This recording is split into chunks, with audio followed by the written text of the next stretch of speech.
बिहार में एक बहुत बड़ा खुलासा हुआ है कि 40 महिलाओं का सिर्फ एक पति रूपचंद। क्यों शौक लगा था? मुझे भी ऐसा ही लगा था शौक। अब आप ये सोच रहे होंगे कहीं मैं फेक तो नहीं रहा हूं मैं। तो भैया ये बात बिल्कुल सच है, क्योंकि बिहार में कुछ भी हो सकता है।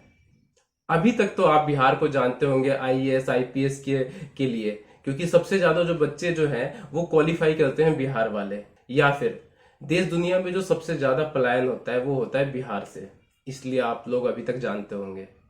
लेकिन अब आप रूपचंद जी की वजह से भी जानेंगे, क्योंकि जो इन्होंने ये कारनामा करके दिखाया है वो अभी तक किसी ने नहीं किया है। और जब से ये खबर सामने निकल के आई है कि रूपचंद जी और उनकी 40 बीवियां, तो इससे लोग भी काफी ज्यादा शौक हैं ये। और अब कहीं आप ये तो नहीं सोच रहे कि जो ये जनसंख्या इतनी तेजी से बढ़ रही है और जो हम चीन को हमने जो पीछे छोड़ दिया है, इसमें कहीं रूपचंद जी का तो कहीं हाथ तो नहीं है। अब जाहिर सी बात है कि अगर 40 बीवियां हैं तो कुछ बच्चे भी होंगे। तो जो ये रूपचंद जी हैं ये 40-50 बच्चों के पिता भी हैं। अब ये माजरा क्या है? ये जो इतनी बड़ी खबर बाहर निकल के आई है, तो ये सामने आई कैसे? तो आपको बता दें कि बिहार में जो नीतीश सरकार है, नीतीश सरकार करवा रही है जाति जनगणना।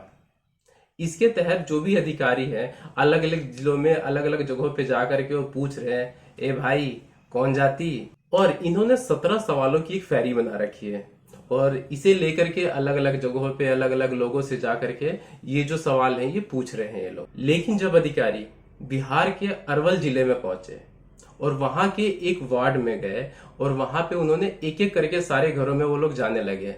तो पहले घर में पहुंचे, बहन जी पति का नाम क्या है? तो जी रूपचंद। दूसरे घर में पति का नाम जी रूपचंद। ऐसे कैसे तीसरा चौथा पांचवा छठा कई सारे घरों में गए। और ऐसा करते करते उस मोहल्ले में 40 घर ऐसे थे जिनके पति का नाम था रूपचंद। अब अधिकारियों को यह समझ में नहीं आ रहा था कि आखिर ये रूपचंद है कौन, जिसने इतना क्रांतिकारी काम किया हुआ है। इसे तो भैया नोबेल पुरस्कार मिलना चाहिए। मतलब भाई इसने 40 बीबी एक साथ मैनेज किया हुआ है। यहाँ एक दो संभलती नहीं है। अगर किसी की 4-5 हो जाए तो भैया वो एक अलग ही मुद्दा हो जाता है कि हाँ भाई उस बंदे की 4 या 5 बीवियां हैं। और मजा तब आया जब भैया ये बात पहुंची पटना में। जो वहां पे सीनियर जो अधिकारी थे वो भी ये बात सुनकर के काफी चौंक गए कि भाई ये महापुरुष है कौन जिसने इतना अद्भुत काम किया हुआ है। तो उन्होंने दोबारा भेजा अधिकारियों को कि भैया जाओ आसपास के मोहल्ले में या फिर एरिया में जाकर के पता करो कि आखिर रूपचंद ये है कौन ये। और तब पता चला कि ये जो मोहल्ला था अरावल, ये एक रेड लाइट एरिया है। मतलब वहां की जितनी भी औरतें थी वो प्रोस्टिट्यूट थी, अपना नाच गा करके भरण पोषण करती थी और इसी तरीके से अपना गुजारा करती थी। अब जो इनका काम है इसमें पति तो होते नहीं है। लेकिन जब अधिकारी सर्वे के लिए गए थे तो उन्होंने जाति के साथ पति का नाम पूछा, तो सभी औरतों ने सिर्फ एक ही नाम बताया, रूपचंद।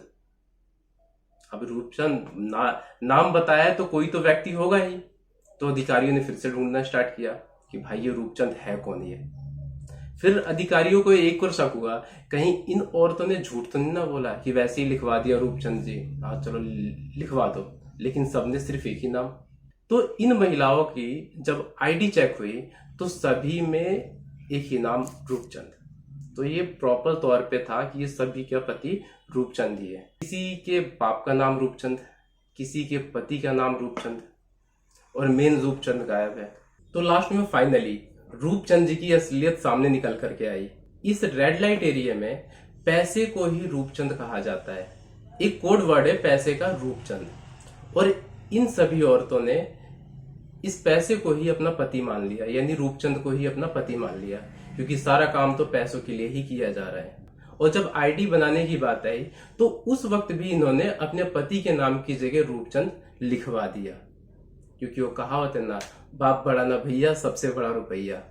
और ये कहानी है रूपचंद जी की, जो कि आजकल इतने ज्यादा फेमस चल रहे हैं। तो आपको ये जानकारी कैसी लगी और क्या आपको ये पहले से पता था? ये आप हमें कमेंट करके जरूर बताएं। तब तक के लिए बाय बाय।